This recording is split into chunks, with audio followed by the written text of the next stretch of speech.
We have to work government to government regardless of where the government seats come from. You know, we've had lots of access and lots of opportunity to connect on our priorities, from housing to transportation to our fiscal issues. Government knows it needs to work with Edmonton, and we know we need to work with the government. You know, we've provided some fairly frank feedback to the government of Alberta about what a respectful government to government's relationship would look like, how we would like to be able to add value in decision making so that there aren't unintended consequences from new rules that come in, and so that we're treated respectfully. And so I think there's room for improvement there. I think the government is getting that message from a number of different directions right now, but certainly there is a desire to reset our conversation with the government of Alberta. And, you know, early in their mandate, they're making their big moves, and I think we understand that. But I was caught by surprise, quite frankly, by the loss of the city charter, given that it had been legislated and that the UCP caucus had voted in favor of it prior to the provincial election, and given that it was in their platform as a commitment. And I had asked about it many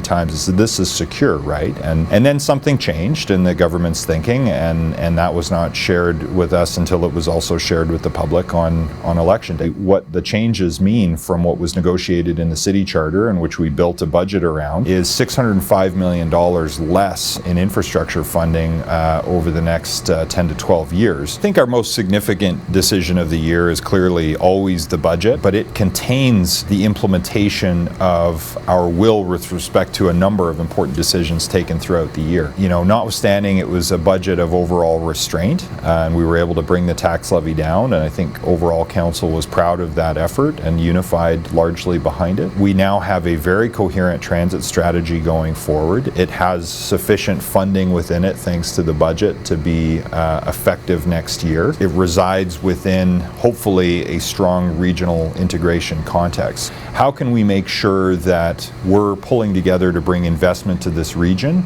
and we're all winners from either a cost sharing or revenue sharing, benefit pooling kind of mechanism?